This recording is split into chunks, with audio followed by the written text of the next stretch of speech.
Ripped muscles, massive build, and colossal horns that can pierce through the deadliest tiger in the jungle. This Indian bison is death in the form of a bovine. This apex beast can demolish any predator with its sheer strength, and the sight of these gigantic creatures charging at superhuman speeds will send any living creature running for his life, if he's unlucky enough to provoke them. Meet the tiger killer on steroids, the Indian Gaur.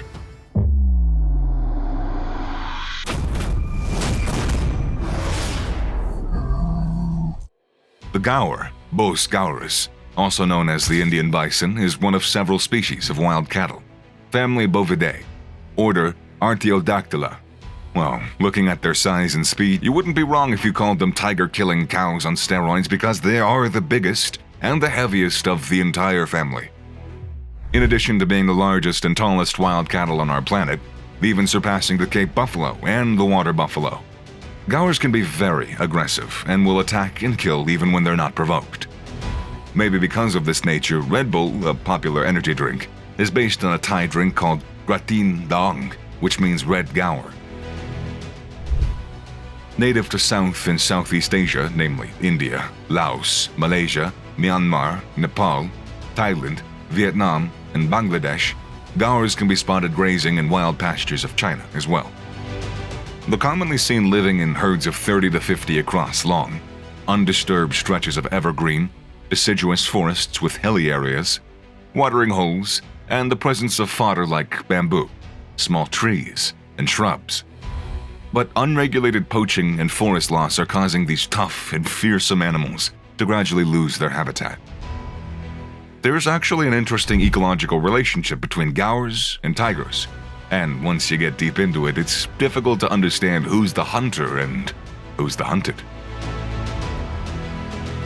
You can now see how this tiger sprung up on a herd of gaurs by charging at them with full force. As the gaurs scatter in all directions, one of them notices how the tigers got hold of one of their herdmates by the neck and was trying to claim it as prey.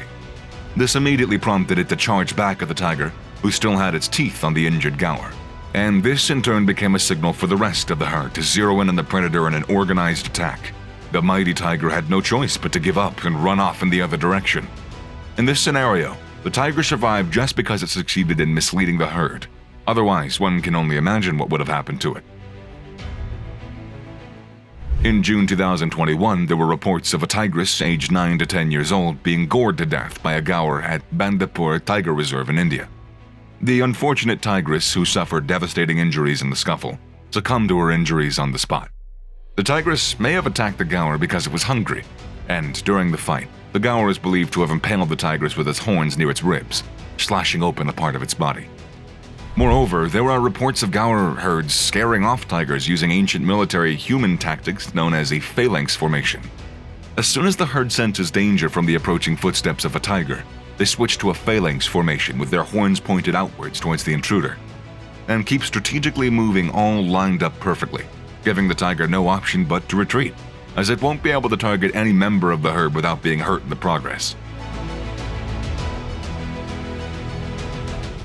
Gaurs, the jungle's largest bovid, are expected to be the tiger's main prey, and yet there are more tigers killed by gaurs than gaurs killed by tigers. The credit for this goes to the extremely powerful males of the species, who are strong enough to kill any predator, human or otherwise, coming their way. They are the bodybuilding champions of the animal kingdom. Adult males can stand 7.2 feet tall, which is taller than yaks and the European bison.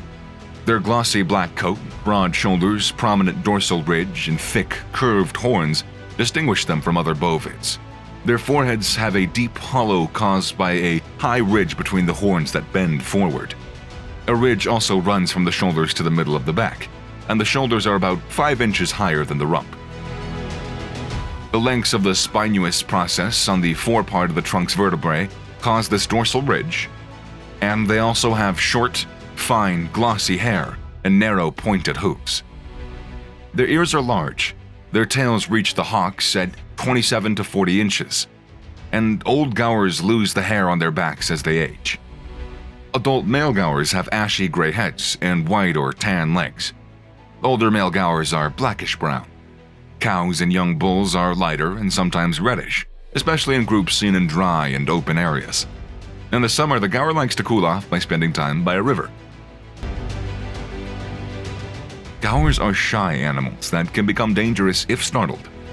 During a gaur survey in 𝗧𝗜𝗚𝗥𝗢𝗦, Yunnan, one of the survey team members had a close encounter with the bull. While following a herd of 6, a bull turned around, bellowed angrily, and charged at him. He evaded the impact like a seasoned Spanish bullfighter and escaped with only a bruise on the gaur's leg. He attributes his near miss to his training as a child herding his family's cattle. Humans in general should keep a safe distance from gaurs, because not everyone who comes across a gaur ends up being so lucky.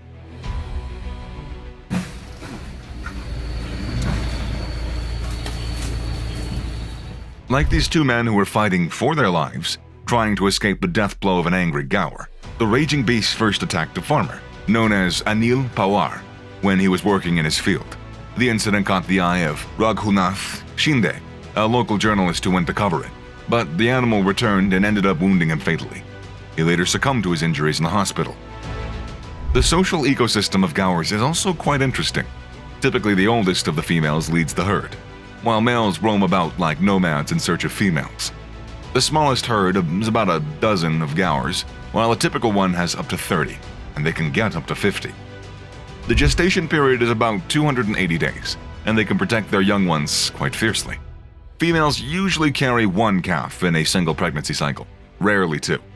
Most calves are weaned between 7 and 12 months of age.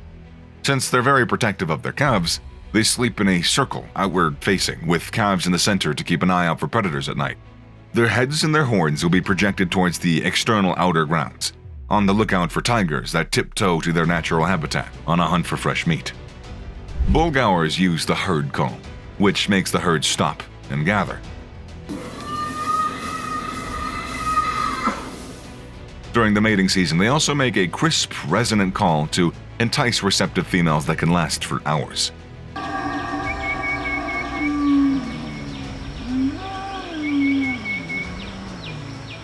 They are polygamous creatures, meaning a single male with a number of females.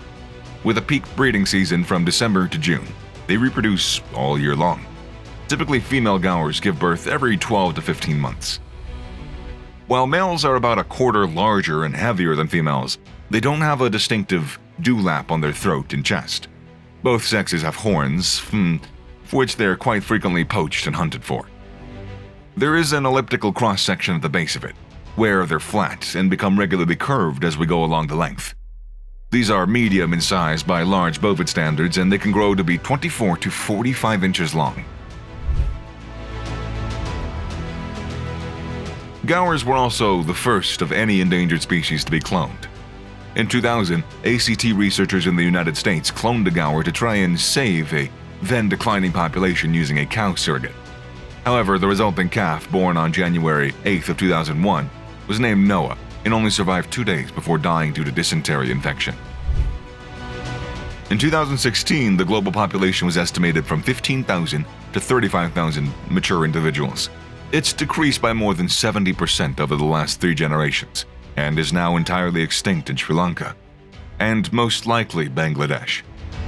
Today, they're listed as vulnerable, and they're considered to be facing a high risk of extinction in the wild, on the IUCN Red List. In China, gaurs are protected in the same way as the giant panda, the snow leopard, and the snub-nosed monkey.